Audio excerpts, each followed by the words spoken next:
আইন শৃঙ্খলায় নিয়োজিত ভাইরা, আসসালামু আলাইকুম ওয়া রাহমাতুল্লাহি ওয়া বারাকাতুহু।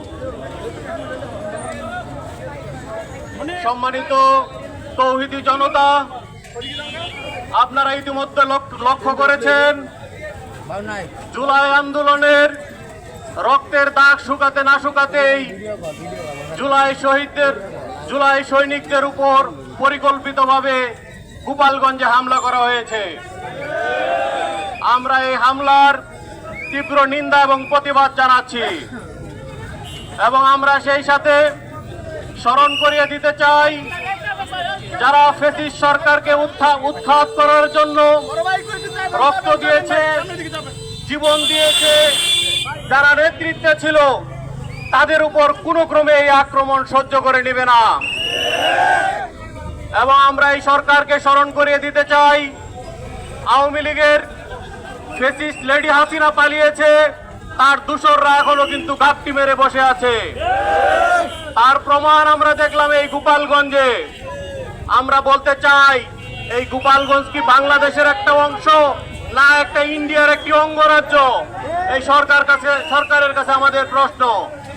যদি সেটা আমাদের বাংলাদেশের একটি অংশ হয়ে থাকে, তাহলে সারা বাংলাদেশের সকল ফ্যাসিস্টরা কিভাবে সেখানে একত্রিত হলো এবং তারা কিভাবে পরিকল্পিতভাবে আমাদের এই জুলাই সৈনিকদের উপর হামলা চালিয়েছে, তার প্রতিবাদ আমরা জানাচ্ছি। সরকারের কাছে এটা আমরা প্রশ্ন করতে চাই এবং প্রতিকার চাই। 24 ঘন্টার ভিতরে যদি এই বাংলাদেশের অংশ হয়ে থাকে, তাহলে তাদের সকল ফ্যাসিস্টদেরকে ওই 24 ঘন্টার ভিতরে চিহ্নিত করতে হবে এবং শাস্তির সম্মুখীন করতে হবে, আইনের আওতায় নিয়ে আসতে হবে। সম্মানিত ভাইয়েরা, আমরা এই বিক্ষোভ উত্তর সমাবেশে আমরা এই প্রোগ্রাম নিয়ে আজকের এই বার্তা দিতে চাই। বিশেষ করে আমাদের এই ময়মনসিংহের প্রশাসনকে আমরা বার্তা দিতে চাই, যারা এখনো জুলাই আন্দোলনে যারা হত্যার সাথে জড়িত ছিল, যারা শহীদ সাগরকে পরিকল্পিতভাবে হত্যা করেছে, গুলি করে হত্যা করেছে, সেই সকল মামলার আসামিরা এখনো আমরা দেখি দৃশ্যমান।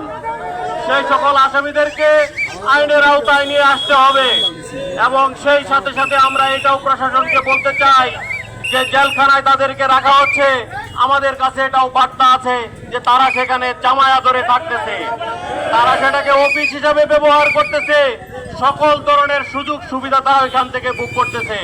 সেই জন্য আমরা আমাদের এই ডিসি মহোদয়, এসপি মহোদয়ের মাধ্যমে, বিভাগীয় কমিশনারের মাধ্যমে আমরা এটা বার্তা দিতে চাই, জেলখানায় থেকে যদি ষড়যন্ত্র করা হয়, এই প্রশাসনকে এই দায়ভার নিতে হবে।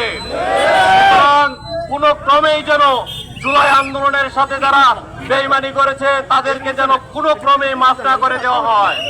সেই সাথে সাথে আমরা এই বার্তা দিতে চাই, জুলাই আন্দোলনের সকল ঐক্যকে ঐক্যবদ্ধ থাকতে হবে, কাদা চুরাচুরি করা যাবে না, নিজেদের ভিতরেও ঐক্য বিনষ্ট করা যাবে না। এটা তৃতীয় পক্ষ আমাদেরকে ফায়দা লুটতেছে। এই জন্য আমরা আমাদের এই প্রোগ্রাম থেকে এটা বলতে চাই, পরিষ্কারভাবে বার্তা দিতে চাই, জুলাই আন্দোলনের সকল শক্তি যেন ঐক্যবদ্ধ থাকে।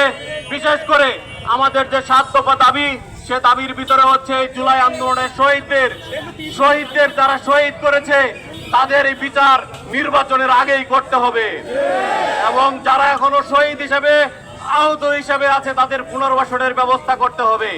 সম্মানিত ভাইয়েরা, এই জন্য জুলাই আন্দোলনের সকল শক্তিকে ঐক্যবদ্ধভাবে থেকে যেন আমরা আমাদের এই আন্দোলন সংগ্রাম, ফ্যাসিস্ট বিরোধী আন্দোলন সংগ্রামে যেন আমরা ভূমিকা রাখতে পারি, সে উদাত্ত আহ্বান জানিয়ে আমরা মিছিল শুরু করতে যাচ্ছি।